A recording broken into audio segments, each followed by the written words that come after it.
Hello there. This is going to be somewhat of a novice's guide to movement in Total War Attila, ways to move your army, shortcuts, buttons, etc.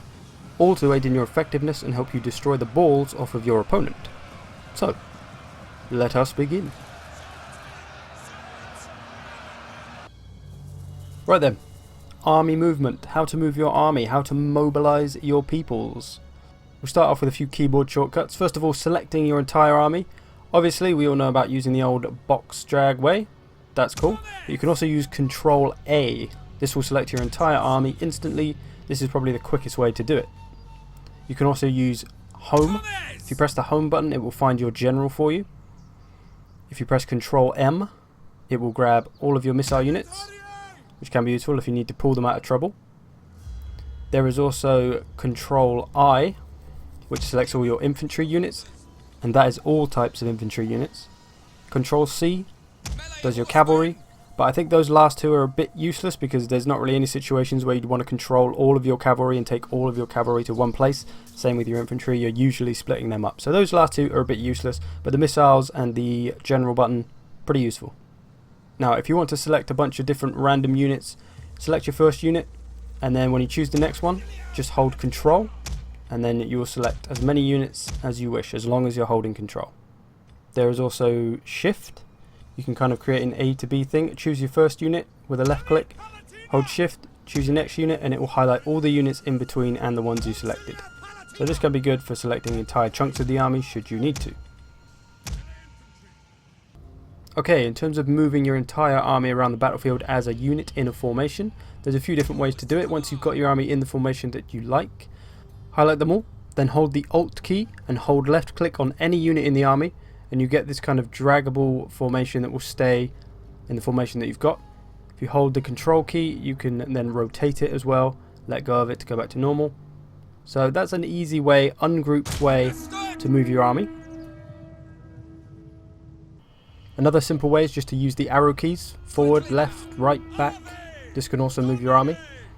If you hold Control, you can rotate the army.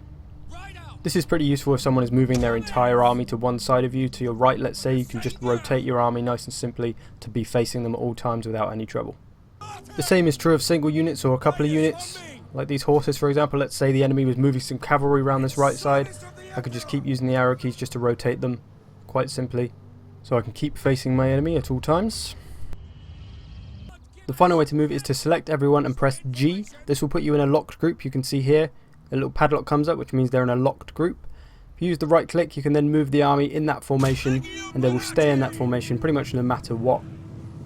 You can move certain units away. Let's say some cavalry was moving down the right side. I'm going to take my cavalry, which is all nicely set down the flank here.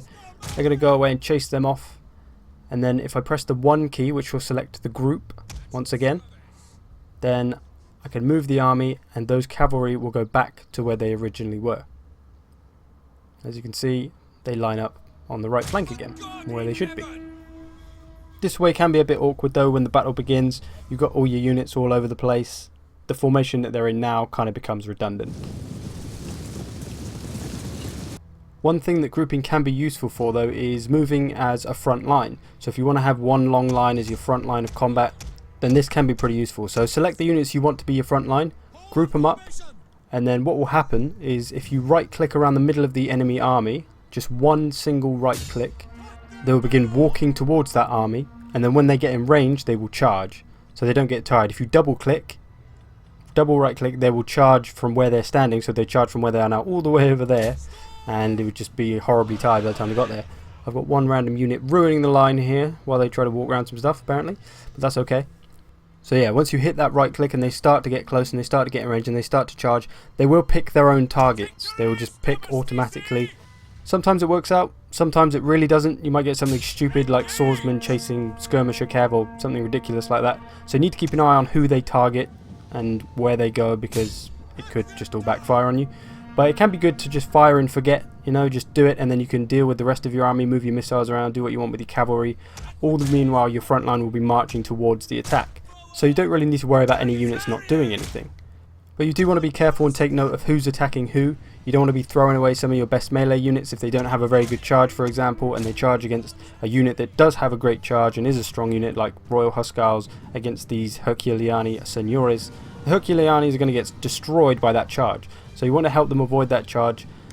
And as you can see here, I've let the AI choose its targets. I haven't changed any of the targets, and they haven't really chosen the best ones because there's a lot of holes in my what was supposed to be a line. So sometimes it's good to just do it manually and choose the targets for them. There's always a lot to think about in Total War, of course, but this is just a great basic way to move your army forward and to have them attack. Now, as a demonstration, if we look at this in a more controlled environment, I've got this 5-on-5 going on, although I'm against the AI who just lining up in weird, ridiculous, stupid positions, but that's the AI for you. So I'm marching these 5 guys up. I've right clicked once, so they're all walking and they're going to charge when they get in range. And if we cut to such an event, you can see the enemy is starting to charge. They're charging their spears first. A wise move to take the charge out of us, I suppose. And my men have got in range and they will start to charge. I haven't clicked anything else. They've chosen their own targets here, and as you can see by the red lines, they've chosen pretty well, and they've actually got a line held this time, which is nice. So auto choosing targets can have its uses, by all means. Now, if we're to do this with an ungrouped bunch of units, like so, I'm just going to tell them all to walk up to here. And as you can see, they're not really in a line, they're a little bit wonky. They've all started walking at different times, even though I all gave them the command at the same time. And then we're just going to choose our targets as we go. So these spears look like they're charging at my spears for some reason. So we're going to go for a little bit of spear on spear action. And then everyone else can just marry up to who's in front of them. And this last unit will flank round with. So that should give us a nice sturdy line, which shouldn't have any gaping holes in it where we could potentially get flanked through. And you can see it works both ways. So experiment, give it a try. I think it really depends how much time you have to spend issuing orders to your front line. If there's a lot going on, you're probably not going to have time to select all these individually, but that depends on your micromanaging skills, I suppose. If there's a lot of stuff going on though, then maybe just letting them auto choose their targets might be more beneficial till you can sort them out, or wait till they get close enough at least and then start to change them up. Try it out.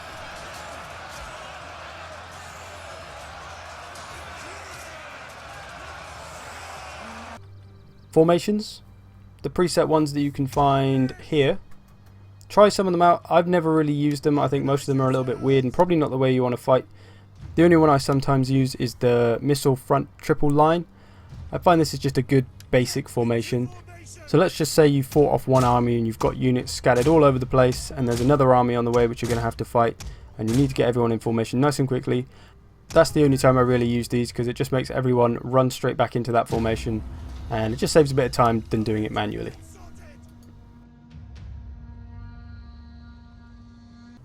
I'd also advise getting to know all the shortcut keys for the buttons down here on the left side. Toggle run, toggle melee mode, halt. Those ones are pretty useful, and they're all going to help you just minimize the time that you're spending pressing buttons. There is this as well, where it helps you group stuff, and you can let the AI do stuff with your army if you want, but I wouldn't advise ever using that, to be honest. You don't need it. It's also a good idea to do all these buttons on the right. What I like to do, and what many people do, is assign them to F1, F2, F3, F4, F5, or whatever buttons you want, and it just makes them a bit quicker to use. F1, F2, F3. And that's just going to save you a little bit of time. All about minimizing time and minimizing the amount of effort that we have to put in to get something done, because every little bit of effort is going to add up. Every little bit of time that you spend dragging your mouse down to push those buttons is time that could have been better spent. And that is all the information I have to divulge to you today. Thanks for watching. I hope this has been helpful, and I will see you probably never, because I'm on a computer. Goodbye.